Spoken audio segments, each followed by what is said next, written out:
ဆောင်ပြီးလူယူရဲ့ဘယူကအမှုပါပဲ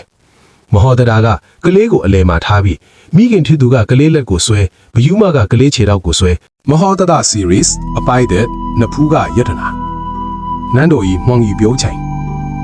လွန်ခဲ့တဲ့နှစ်ပေါင်းများစွာကဝိဒေဟာရာဇတိုင်းမိထီလာပြည်ကြီးမှာပညာရှိအမတ်ကြီး၄ဦးရှိခဲ့ဘူးလေသူတို့ဟာမင်းကြီးရဲ့အားကိုးရာတွေပေါ့ဒါပေမဲ့ကညမှာတော့မင်းကြီးဟာထူးခြားတဲ့အိမ်မက်တစ်ခုကိုမြင်မှတ်ခဲ့တယ်နန်းတော်ရဲ့အရက်လေးမျက်နှာမှာမိဘုံကြီး၄ဘုံတောက်လောင်နေပြီးအလဲမှာတော့အလွန်သေးငယ်ပေမဲ့တလောကလုံးကိုလင်းထိန်သွားစေတဲ့မိတော့ကလေးတစ်ခုထွက်ပေါ်လာခဲ့တာပါဒါဟာဝိဒေဟာရာဇမင်းကြီးရဲ့ပညာရှိ၄ဦးတဲ့တာလွန်မဲ့တလောကလုံးရဲ့အမောင်ထုကိုခွင်းမဲ့ပညာရှိလောင်းလျာလေးပေါ်ထွန်းလာပြီဆိုတဲ့နမိတ်ပါပဲ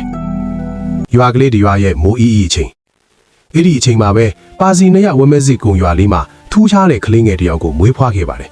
သူ့ရဲ့နာမည်ကမဟောတရတဲ့သူမွေးဖွားလာချိန်မှာလက်ထဲမှာနတ်ဆေးမေကလေးကိုစုပ်ကိုင်ထားခဲ့တာပါအဲ့ဒီဆေးမေဟာဘလောက်တောင်စွမ်းတယ်လဲဆိုရင်နာတာရှိယောဂတွေတောင်ထိတွေ့လက်ယူနဲ့ချက်ချင်းหนีကောင်းသွားကြရတယ်ဇေယျတော်ကြီးနဲ့အမှုစခန်း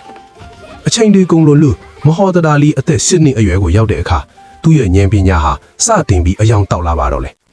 ဒီနေ့မှာသူနဲ့ကလေးအဖော်လီဇာကစားဖို့အတွက်ဇေယျတော်ကြီးတစ်ခုစောက်ခဲ့ကြတယ်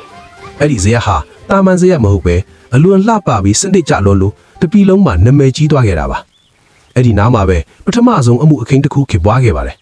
အဲ့ဒါကတော့နွားခိုးမှုပါပဲ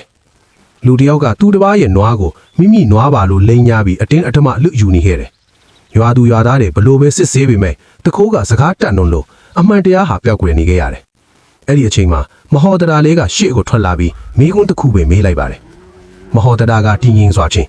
ခင်ဗျားတို့နွားကိုဘာကျွေးထားသလဲတခိုးဖြစ်သူကပဲနဲ့နှမ်းတွေကျွေးထားတယ်လို့ဝင်းဝင်းကြော်ကြော်လင်းပြောလိုက်ပေမဲ့မဟောတရာကနွားကိုဆေးတောက်ပြီးအန်ခိုင်းလိုက်တဲ့အခါမျက်ချောင်းတွေပဲထွက်လာခဲ့လေ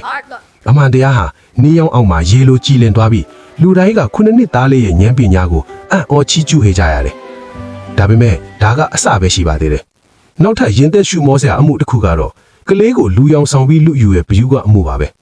မဟောတရာကကလေးကိုအလဲမှာထားပြီးမိခင်ထီသူကကလေးလက်ကိုဆွဲဘယူမကကလေးခြေထောက်ကိုဆွဲဘသူနိုင်တယ်လဲယူသွားလို့အမိန်ပေးလိုက်တဲ့အခါကလေးငယ်ရဲ့နာကျင်စွာအော်ဟစ်တန်ကြောင့်မိခင်ရင်ဟာကလေးလက်ကိုချစ်ချင်းလွတ်ပေးလိုက်ရတယ်ဒီနေရာမှာမဟောတရာကကဘာတီစရွတ်မှာတားရမယ်စကားတခွန်းကိုပြောလိုက်ပါတယ်မိခင်ဆိုတာသားသမီးရဲ့နာကျင်မှုကိုမကြည့်ရနိုင်တဲ့သူသာချစ်တယ်တဲ့ဒီလိုနဲ့မဟောတရဆိုတဲ့နာမည်ဟာမိထီလာပြည်ကြီးရဲ့နန်းတော်အထိပဲ့တင်းထပ်သွားပါတော့တယ်အပိုင်းหนึ่งမှာတော့ဝိဒေဟာရာဇမင်းကြီးဟာမဟောတရာကိုနန်းတော်ထဲခေါ်ယူဖို့အတွက်ဘလို့ခက်ခဲတဲ့ပဟီလီတွေနဲ့စမ်းသပ်မလဲဆိုတာဆက်လက်စောင့်ကြည့်ပေးကြပါအောင်ခင်ဗျာ